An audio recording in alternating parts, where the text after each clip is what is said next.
Sonnet number two, the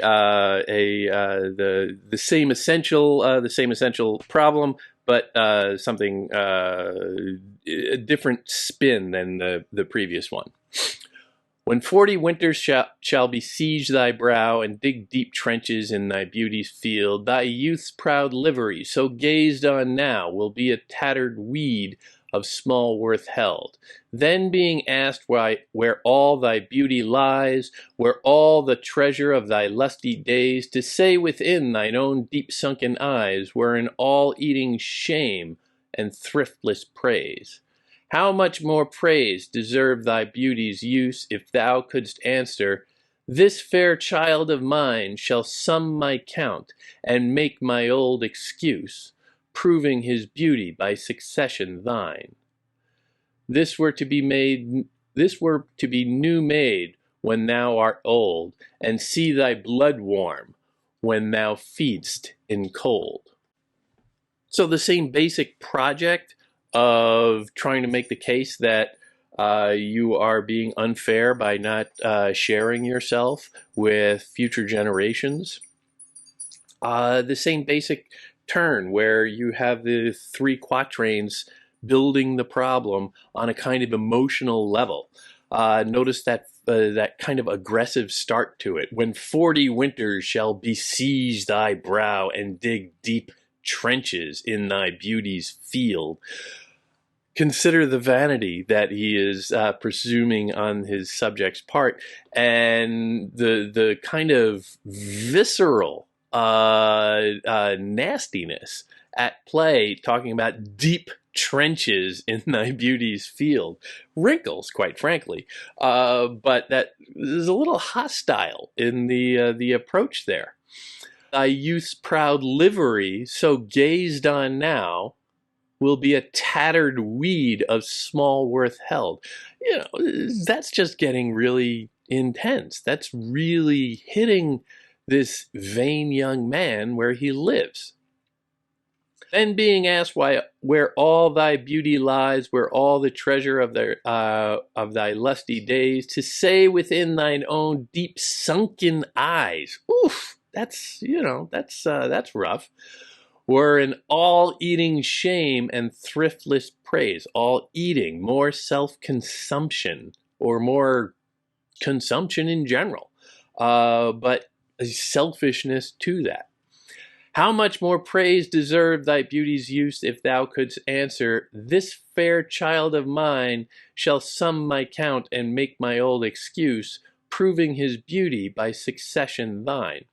So there he's sort of setting up, the poet is setting up all of the, the next 40 years of your life, or at least, you're probably around 20 now, and the next 20 years of your life, 40 winters, which is kind of when you start to go downhill, quite frankly, speaking for myself. All of that is going to take a toll. All of that is going to leave you quite hideous, quite frankly. But there is that turn in the third quatrain. How much more praise deserve thy beauty's use, if thou could answer, if you could say, this fair child of mine shall sum my count and make my old excuse. Essentially, this child justifies me. This child, and I like the accounting approach to it, shall sum my count. That's an accounting reference for all you accounting majors out there. Shall sum my count. It is a rational, it's a rational approach to the problem. It is a cost-benefit analysis, if you want to use that term. Shall sum my count and make my old excuse, proving his beauty by succession thine. So the child's new youth and continuing beauty is something that you can claim. And then the final couplet. This were to be new made when thou art old, and see thy blood warm when thou feel'st it cold. So it's almost like he's backtracking a little bit and doing the reverse of Sonnet 1, where it starts out um, kind of solicitous, kind of friendly, kind of appealing to him on a vain sense, the subject. But here he starts out a little bit darker, a little bit more harsh, and spins it at the very end and tries to point out, okay, well, this would be nice for you. Painting this awful consequence of growing old and becoming quite haggard, let's say. But then at the very end, putting a new perspective on that and saying, well, if you had a kid, this might be nice. And as you got older and perhaps became less beautiful by any standard, by any conventional standard of the time, I will say, lots of traps in talking about this stuff. But if you have that, and you have that child continuing after you, and presumably a child after that one and that one and that one, you will stay forever young, and you can console yourself with that. So it's pulling back just a little bit and then becoming a little bit more friendly to the subject. But also, after all of the scare tactics of deep dug trenches and that hostility, it's pulling back and saying, well, let's just think about this. Let's just take a different perspective. Let's think what could come of this that would be beneficial to you. Not saying, it would be great for the kid or anything like that. He's keeping the subject in mind, saying, all right, this person is completely self-obsessed and he's not going to care about consequences for anybody else. But how do you phrase that? Let's take a look at number 3. Look in thy glass and tell the face thou viewest, now is the time that face should form another, whose fresh repair, if now thou not renewest, thou dost beguile the world, unbless some mother. For where is she so fair, whose uneared womb disdains the tillage of thy husbandry? Or who is he so fond will be the tomb of his self-love to stop posterity? Thou art thy mother's glass, and she in thee calls back the lovely April of her prime. So thou through windows of thine age shalt see, despite of wrinkles, this thy golden time. But if thou liv'st remembered not to be, die single, and thine image dies with thee. Bringing in another character, the mother, the potential mother of this child, but again, amping up the good cop bad cop switching here, trying to appeal to the subject in the beginning, and then getting very real and kind of arguably hostile in the end. If thou live remembered not to be, if you're not going to be remembered, or if you don't want to be remembered, die single, and thy image dies with thee. If you don't care about anybody caring about you after you're gone, don't get married, don't have a kid, don't invest in life that way. And it is in some distinction with the sweetness of the approach earlier. I personally love the line, for where is she so fair whose uneared womb disdains the tillage of thy husbandry? which is a pun on husbandry. Quite frankly, husbandry is a Renaissance-ish term for farming. So to the till of your husbandry means to farm or garden.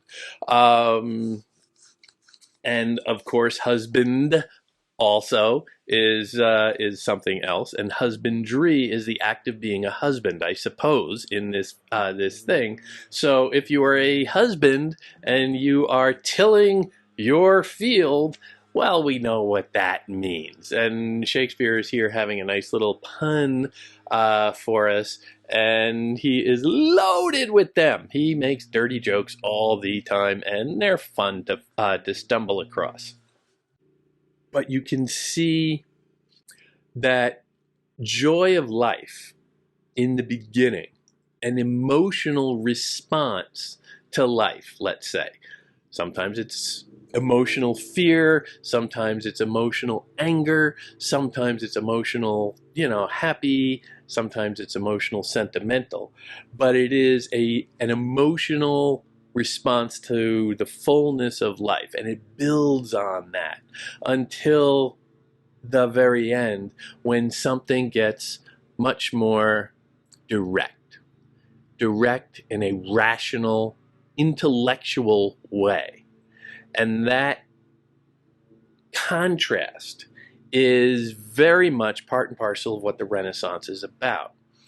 The idea of having an emotional response to life, but maintaining an intellectual understanding of it as well. Are we more irrepressibly animalistic, or are we more idealistic and exalted? Are we the best version of ourselves or the worst? But he doesn't even put it in those terms. That's unfair, not best and worst. But the idea is, with Shakespeare, is that he sees the entirety of human nature. Sonnet gives him a great opportunity to play with this, because that first 3 quatrains, he is generally working with that emotional register and building it up and having some fun with it. And we can find ourselves within that. And then at the end, you get these very short couplets, which tend to be a little ironic or a little cold, sometimes even a little trite. Like you're taking the enormous complexity of the human emotional experience of the first 12 lines, and you're trying to button it up in a little bumper sticker at the very end. And, well, it doesn't take much to see that that can be a conflict with any reasonable expectation of what the intellect can do.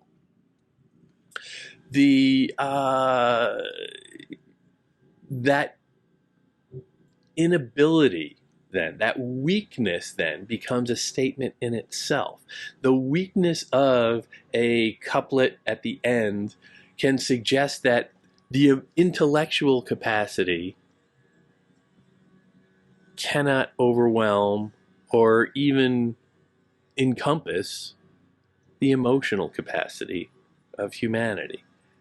So sometimes he'll nail the final 2 lines, and you'll think, well, the intellect. It's good to be rational. It's good to be thoughtful. It's good to have that intellectual frame for understanding the world around you. I am so evolved. I am so smart. But isn't that just a limiting of what human beings can do? Because sometimes the emotional aspect, the animal aspect, yes, even sometimes the sexual aspect cannot be rationalized, cannot be intellectualized. And so the emotion in those poems will overwhelm the intellect. And you can see that playing out in these very tight, organized lines, this very rigidly structured poetic form where humanity itself is struggling to get out, because humanity cannot be contained.